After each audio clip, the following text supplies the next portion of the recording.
Hello, everyone. My name is Avinoam Lelno. It's good to be here with you, and I want to welcome you to today's training, where we're going to talk about the missing piece in cancer healing and recovery. Why your suppressed emotions and unresolved trauma undermine your healing, and what can we actually do about it? What can we do to actually address them at the source so we can heal better and get better outcomes? That's what most of my clients are interested in. Hopefully, that's what you're looking for as well. But first and foremost, let me kind of quickly share who this training is for so that you know that you're in the right place. And I will say that if you're currently in treatment and it feels like you're doing all the right things, but you're not seeing the kind of progress that you were hoping for, I highly encourage you to stay tuned, because this missing piece that we're going to discuss here could very well be the reason for why that is the case. And I will also say that if you understand that lasting healing means treating the whole of you, not just addressing your physical body, and you're looking for a methodology, one that works alongside your traditional medical care, then stay tuned. Yes, this training is for you. So we're going to spend important time together here.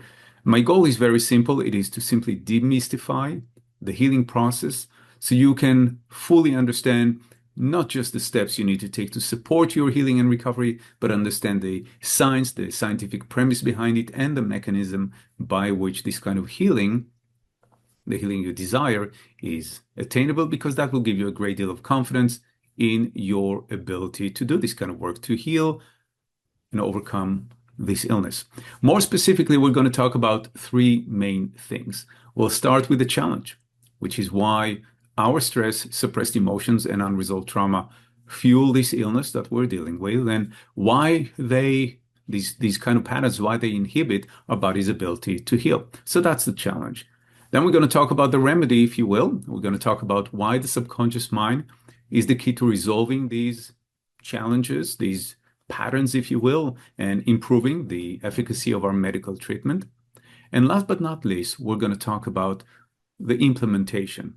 In other words, the very steps we need to take to rewire our subconscious mind and upgrade our mental and emotional framework so we can experience greater well-being throughout our treatment. Because it may seem like we're living here now in 2026, but many of us, mentally and emotionally, operate by definitions that we acquired in the past. In other words, our operating system is running Windows 93, even though we are now in 2026. So that will make sense as we go along.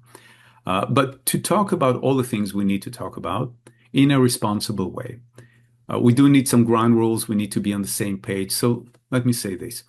Everything that I'll be sharing with you here today is not presented as an alternative to medical treatment. Medical treatment saves lives. It's important for me to acknowledge that. Secondly, this is not a do nothing, get healed kind of approach or methodology. There is work to be done, certainly. And there are no typical results, and that's true to everything we do in life. There are no typical results because our success or lack thereof depends to a great extent on our level of participation. In other words, on whether or not we're actually going to do the work, right? It's true to everything we do in life. It's not reserved to just regaining our state of health. And now that I've said that, and before we get into the nuts and bolts here, I want to quickly check in with you to see where you are mentally and emotionally. In other words, does any of the following statements that I'm going to read for you, does any of them resonate with you? For example, do you ever wonder if maybe your doctors aren't seeing the whole picture, or they're just not telling you the whole story?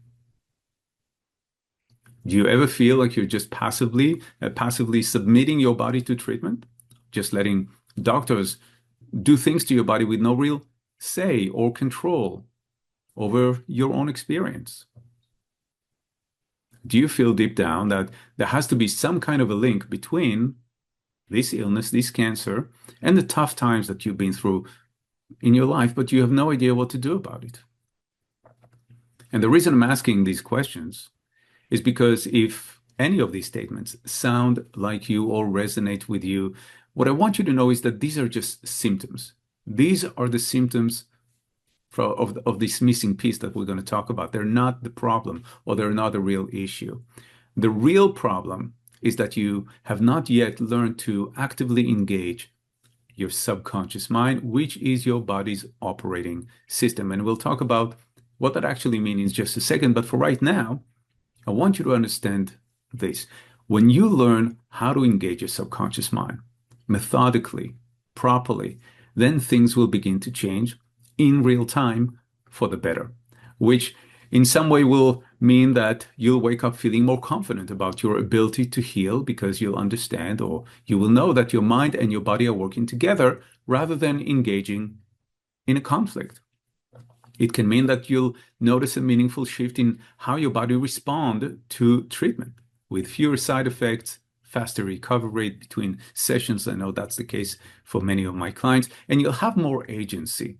In other words, you'll get back some of the trust that was lost due to diagnosis. And just so you know who I am and that I know what I'm talking about, again, my name is Avinoam Lerner.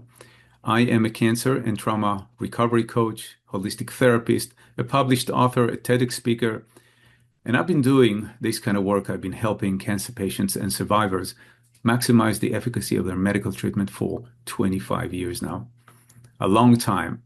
And now that you know that, we got everything out of the way. Now we can actually dive into the scientific premise of this work and why the subconscious mind is the missing key component to our ability to heal and recover. We're going to talk about the science behind it, scientific premise, and I'll share my discovery of this truth or path through working with clients. Because, again, as I just said, I've been doing this work now for a long period of time, and during these many years, I've seen some people who created incredible transformations with regard to their health. These are people who just seem to be able to sail through the course of their medical treatment, minimal side effects. They were able to maintain their energy, their optimism, their quality of life. Oftentimes, they were able to achieve better treatment outcomes faster than expected.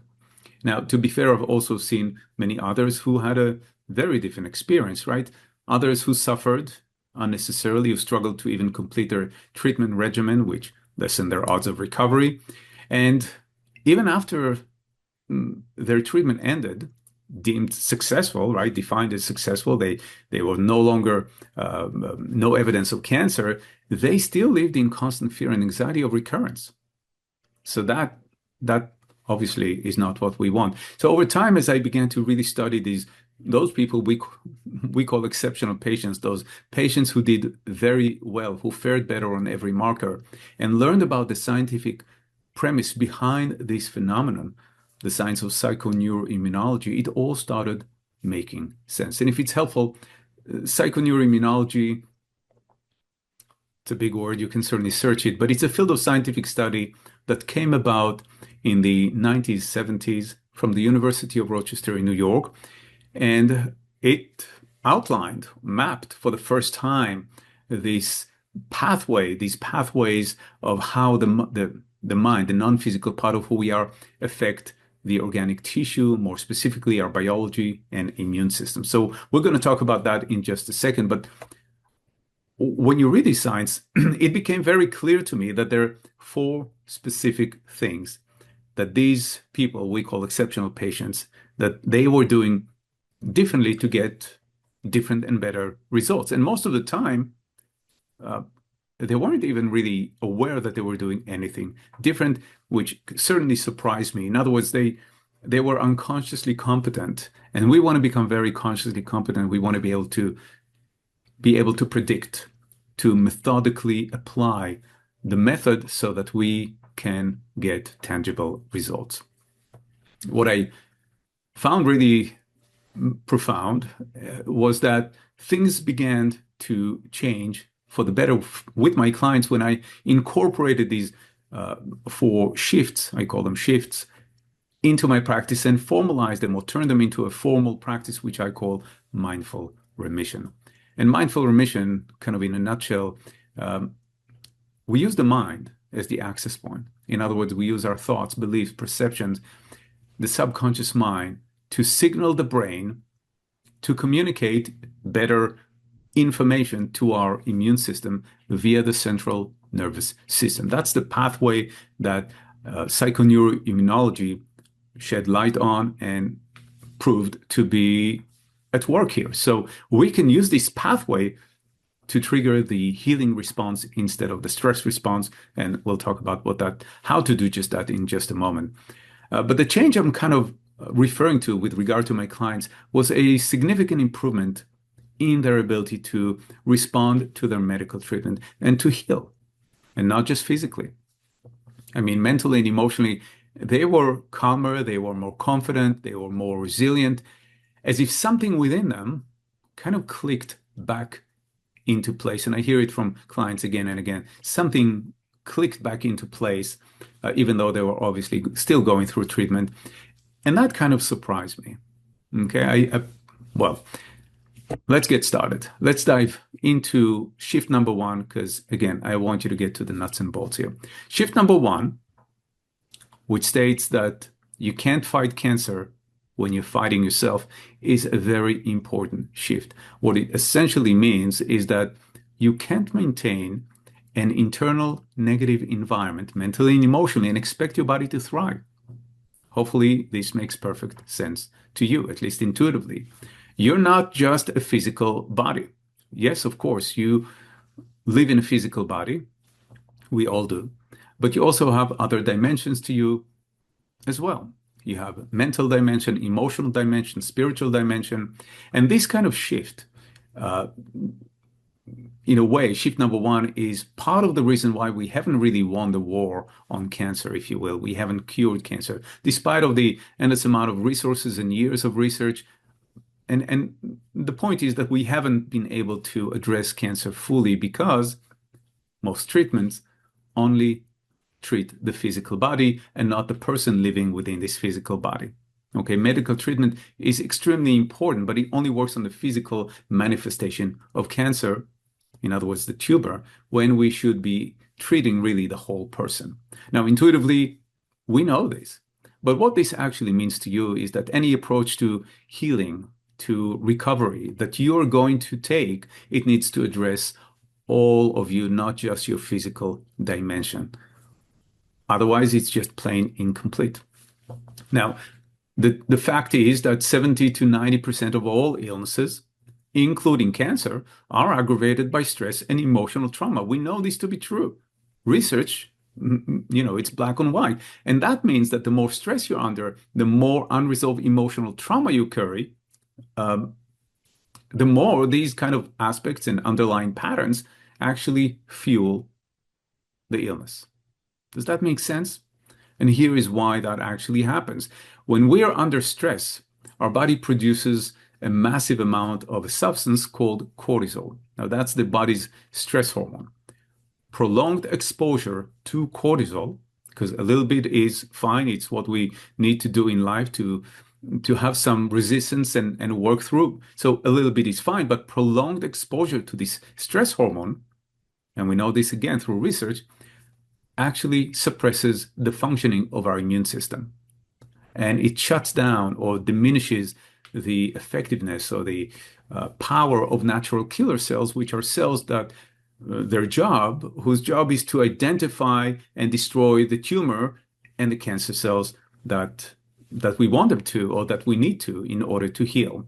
And the problem, as you can see, is that modern medical treatment, while addressing the physical body and these physical aspects, it doesn't address the underlying patterns of stress and trauma that are unfortunately inflaming or contributing to this illness. So this is an important point. And a good way to think about it, I want you to imagine that out of our 100% of experience, let's say 50% is physical. Okay, that's most of our experience is physical because we live in a physical body. So 50% is physical, 25 we can say is mental, and 25 is emotional.